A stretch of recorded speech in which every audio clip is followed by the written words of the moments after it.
Assalamualaikum warahmatullahi wabarakatuh. Halo teman-teman sekalian. Eh, Debat terakhir presiden sudah dilakukan. Banyak hal yang membuat tersenyum, tertawa geli, tertawa gembira dengan akhir speech yang dari ketiga capres yang mengharukan. Membayangkan kalau benar-benar seperti itulah. Maksud saya begini, pada sebuah proses kepemimpinan perlu perebutan kekuasaan, tentu banyak faktor yang bergerak. Kalau mikir terlalu dalam siapa kepentingan siapa peran segala macam mumet. Tapi misalnya kalau kita ngelihat speech terakhir itu masing-masing mempresentasikan dirinya sebagai negarawan dan itu menghangatkan hati. Tapi kembali lagi kita pada sebuah action yang harus kita lakukan pada tanggal 14 Februari. Kenapa harus kita lakukan? Karena menurut saya berbahaya itu untuk tidak ikut serta. Whatever you do, pakai itu yang namanya kertas coblosannya. Gunakan, coblos. Pokoknya gunakan. Jangan sampai itu digunakan, karena bila tidak digunakan, ada kemungkinan untuk digunakan oleh orang lain. Oke, mungkin kamu tidak peduli. At least beri sedekah satu hari untuk bangsa, untuk masa depan, untuk dirimu, untuk kelanjutan bangsa Indonesia. Whatever you do, terserah. Ada beberapa area yang ingin saya bicarakan. Pertama tadi saya menggarisbawahi bahwa ayo saya ajak teman-teman semua gunakan kartu suara yuk ke TPS, dan kalau bisa mau lebih ya pastikan bahwa penghitungan dan seterusnya jujur. Harapannya Indonesia lahir dengan halal, dengan kejujuran, dengan kesungguhan. Itu at least yang bisa kita lakukan, yang bisa kita rangkuh, yang semua bisa lakukan. Mungkin kalau peta-peta yang lebih dalam tidak semua orang bisa melakukan, tapi kita sebagai warga negara bisa menggunakan kartu suara dan bisa ikut serta mengawasi dalam tanda petik agar terjadi penghitungan yang jujur.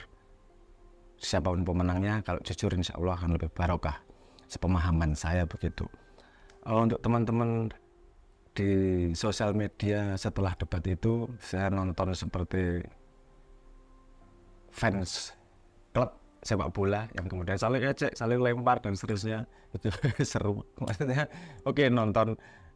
Memang kita sekarang ini enggak ya dalam tanda petik lah, terutama urusannya kan levelnya fans club gitu ya. Sebuah negara berhak kok untuk tumbuh dan belajar dari pengalamannya, dan kita sampai pada sebuah sisi yang udah oke nih, ngobrol-ngobrol rame-rame, di luar ada banyak pendapat, guru besar sudah ngomong dan seterusnya ngomong, walaupun outputnya tidak seperti yang dibayangkan si A atau malah justru yang dibuat oleh si B dan seterusnya. Berproses, kita berproses, pada proses tidak semuanya sempurna dan pasti ada hal-hal yang bisa didandani berikutnya. Dan itu berproses memang seperti itu. Jangan membayangkan langsung menjadi sempurna. Anak muda ini bentar lagi akan menjadi duniamu, milenial sih, mulai terlibat dari sekarang, karena menyesal itu lebih berat daripada tidak bertindak. Kamu bisa tidak bertindak satu hari, menyesalnya 5 tahun, kan bisa gitu. Walaupun kadang-kadang juga harus ditelan untuk pil pahit. Tapi semoga Indonesia dan antara semua pil pahitnya tetap lebih bergizi dan mengobati kalau Indonesia ada sakit. Kadang-kadang ada nggak terima kalau ngomong Indonesia sakit, tapi menurut saya menyadari bahwa Indonesia perlu diperbaiki adalah langkah pertama untuk benar-benar membuat Indonesia yang lebih baik. Ini terutama saya pengen ngomong sama teman-teman yang tidak ikut hingar-bingar fans club, tapi pengen membantu Indonesia, pengen Indonesia lebih maju. Floating nih yang belum memutuskan nih. Kita lihat ada banyak cara untuk memutuskan. Ada yang kayak pohon. Maksud saya kayak pohon tuh gini, pohon itu memutuskan daunnya gugur atau berbunga atau berbuah itu tergantung cuaca, tergantung sekitarnya. Nah, kalau musim dingin gini, kalau musim gugur ya gugur, musim semi ya kemudian tumbuh bunganya dan seterusnya. Ada yang memutuskannya seperti itu. Sekitarnya gimana ya, tak ikut aja lah. Itu proses dalam bernegara. Kita 271 juta. Jadi banyak macam-macam cara memilihnya. Ada caranya gitu, ada juga yang caranya seperti fauna, tidak hanya flora. Yang tadi seperti flora, ini misalnya caranya seperti fauna. Siapa yang memberi makan ya yang dipilih. Ya, wajar-wajar aja. Itu cara yang valid kalau di alam yang kita alami ini gitu. Nah, contohnya misalnya anjing itu sangat baik untuk membela juragannya. Bahkan kalau juragannya penjahat pun ada yang masuk ke rumahnya tetap digigit, kesetiaannya pada juragannya kok. Ya, dan itu wajar, memang nggak masalah. Saya nggak nunjuk siapa-siapa ya, saya cuman pengen melayout pola aja, ada pola-pola seperti itu. Ada pola-pola juga yang mencoba pakai akal. Ayo dihitung nih, didaftarin minusnya apa, positifnya apa, terus kemudian dikasih nilai. Minusnya kayak gini, ini parah nggak ya? Apa parahnya seberapa tingkatnya? Kalau positifnya segini, bagusnya seberapa ya nilainya? Terus kemudian dibandingkan, dikalkulasi, terus kemudian memilih. Itu saya lebih menyenangkan yang itu, walaupun itu berat, tapi kemudian kita punya menggunakan akal kita untuk memilih, tidak hanya menggunakan naluri atau menggunakan angin dari sekitar. Itu, tapi nggak semua mau melakukan itu, dan sumber informasi kita juga tidak clear amat karena banyak gosip, black campaign, negatif campaign masih sebagai informasi ya. Bedanya negatif sama black itu, kalau black memang nggak ada, diada-adakan. Kalau negatif memang sejarah yang buruk. Kalau mau ngomong sejarah buruk, semua hal bisa dilihat buruk positif, tinggal nge-framingnya seperti apa. Kalau yang pakai cara otak ini tadi ya, dihitung sedemikian rupa, pakai spreadsheet kayak dan seterusnya lah, itu mumet. Ada juga mungkin ini untuk teman-teman yang maksudnya memang waktunya sehari-hari tidak cukup untuk riset seperti itu, tapi tidak mau menjadi pohon ataupun tidak mau menjadi flora ataupun tidak mau menjadi fauna. Mau pakai cara yang paling optimal untuk menuju Indonesia masa depan yang lebih optimal harapannya gitu. Untuk teman-teman seperti ini ada dua pilihan, satu pakai akal tadi yang mungkin berat, satu lagi ada tips katanya pakai hati nurani. Pakai hati, pakai rasa milihnya. Saya setuju dengan itu, tapi kalau tidak dibedah itu jadi tidak jelas juga gimana pakai hati itu. Sebenarnya pakai hati itu gimana sih? Gimana kita mengetahui dalam hati?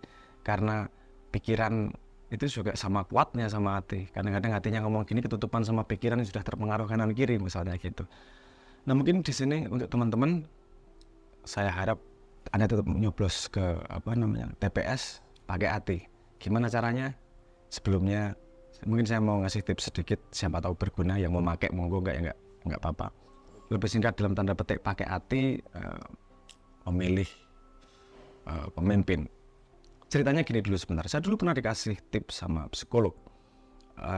Ketika saya punya pilihan A atau B, itu saya nggak bisa memilih karena saya ini ada alasannya baiknya gini, B ada alasannya baiknya begini, A buruknya begini, B buruknya begini. Saya nggak bisa memutuskan nih mana yang sebenarnya saya inginkan, itu saya nggak tahu.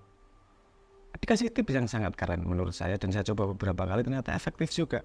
Karena kadang-kadang jauh di dalam lubuk hati ada pilihan tapi nggak tahu nih, karena yang dominan adalah pikirannya. Dan kemudian yang dilakukan tipsnya adalah saya disuruh ambil koin. A yaitu gambar garudanya, B angkanya. Oke ya, nanti coba kamu lempar, terus yang muncul apa? Jangan ngomong ini judi, nanti dulu. Karena yang penting sebenarnya bukan output hasilnya apa. Jadi kita sudah naruh nih angka sama gambar. Dilempar koinnya. Set. Koinnya belum turun, ada split second, ada sedikit cercah kita, perhatiin hatinya. Artinya pengen ngomong, artinya ngomong, aku semoga kepala, semoga gambar, atau semoga angka. Itu keluar dalam sepersekian detik itu. Ketika dilempar, bahkan belum jatuh, belum jatuh koinnya, hati kita sudah ngomong moga-moga yang itu. Nah, satu split second itu yang dicari untuk mengetahui sebenarnya hati kita pengen yang mana sih. Yang gitu. Sebenarnya pengen A atau pengen B, karena jatuhnya udah nggak penting dia kepala atau gambar atau angka sudah nggak penting. Yang teknik ini adalah mencoba mengeluarkan yang dari dalam lubuk hati sebenarnya keinginan kita seperti apa ya. Dan yang muncul sepersekian second ketika otak sudah tidak mempertimbangkan. Pertimbangannya sudah digunakan untuk ngomong A adalah gambar, B adalah angka. Ketika ting lagi di atas nih, moga-moga. Nah, itu ternyata keinginan tidak jauh di dalam lubuk hati kita yang mana. Itu seperti ngetrik diri sendiri, tapi itu menurut saya efektif juga untuk menggali sesuatu yang kita tidak tahu. Problemnya adalah kalau diaplikasikan pada pilihan presiden, tidak ada koin yang mukanya 3, koin mukanya cuma 2. Terus gimana nih cara adaptasi trik itu terhadap pilihan yang 3? Saya bingung juga nyari caranya sebenarnya, tapi kemudian saya dapat dapat WA dari temen, screenshot dari TikTok yang menurut saya kayaknya ini bisa dipakai, ini kayaknya ini menarik nih. Walaupun lagi-lagi konsepnya bukan itu ya. Ini cuma cara untuk men-trigger, mengeluarkan keputusan yang jauh di lubuk hati itu tadi. Saya dapat WA begini, screenshotnya. Saya cuma ngomong gini kok dimarahin orang-orang ya, gitu. Ngomong apa? Semoga anakmu menjadi seperti presiden yang kau pilih. Kenapa saya dimarahin ya? Itu ketika saya membaca itu saya ngakak. Tapi ini menurut saya good ideas. Kenapa? Karena otak kita dipaksa untuk pada sebuah kondisi spesifik yang kita semua mengalami, hampir semua mengalami, konsep anak hampir semua paham, dan manusia sudah punya parameter nih, pengen anaknya seperti apa nih. Bukan dengan pikiran yang jauh-jauh, pengen anak yang gini kayak, pengen anak yang gini kayak, dan seterusnya. Hampir semua pasti punya imajinasi anaknya pengennya seperti apa. Apakah itu relevan dengan kepemimpinan? Pertanyaan jadi gini, apakah kamu tidak merasa pengen punya anak yang pantas untuk memimpin? Hampir semua orang tua pasti pengen anaknya yang terbaik dan pantas untuk memimpin juga. Artinya parameter itu bisa kita gunakan sebagai conditioning otak untuk memilih siapa. Jadi untuk para floating voter yang belum memutuskan ke siapa, coba cara berpikir itu. Saya pengen anakku seperti yang mana ya? Kalau saya punya anak dan pilihannya adalah 6 orang ini, saya pengen anakku seperti si itu. Dah, entah benar enggak, entah enggak. Artinya kita sudah punya dasar untuk memilih sesuatu yang terbaik menurut cara pandang kita untuk masa depan. Mungkin itu bisa digunakan, tips itu mungkin bisa digunakan untuk teman-teman yang masih belum bisa memutuskan. Jangan kira bahwa itu tidak menggunakan akal. Itu menggunakan akal, tapi informasi-informasi yang banyak di bawah sadar. Penjelasannya mungkin lain kali, tapi saya berani membuat statement itu, bahwa ketika kita menggunakan teknik ini, kita sebenarnya menggunakan informasi yang banyak bertebaran, yang tapi berkumpul dan terakumulasi di bawah sadar untuk memilih orang yang tepat untuk menjadi pemimpin dari perspektif kita. Perspektif kita loh. Artinya kemudian demokrasi akan berjalan lebih ideal karena masing-masing memilih dengan perspektif terbaiknya dia. Nanti kemudian kita voting, terus kemudian siapa yang menang, dan kemudian berharap. Sebentar lagi 14 itu harus saya katakan, mungkin itu yang bisa saya sumbangkan untuk teman-teman yang belum memutuskan siapa. Sekali lagi saya garis bawahi, semoga teman-teman mau menyedekahkan 1 hari untuk 5 tahun ke depan, atau bukan, bahkan efeknya bisa 10 tahun ke depan. Ayo datang, gunakan hak suara Anda agar tidak menjadi kertas kosong dan bisa digunakan oleh orang lain.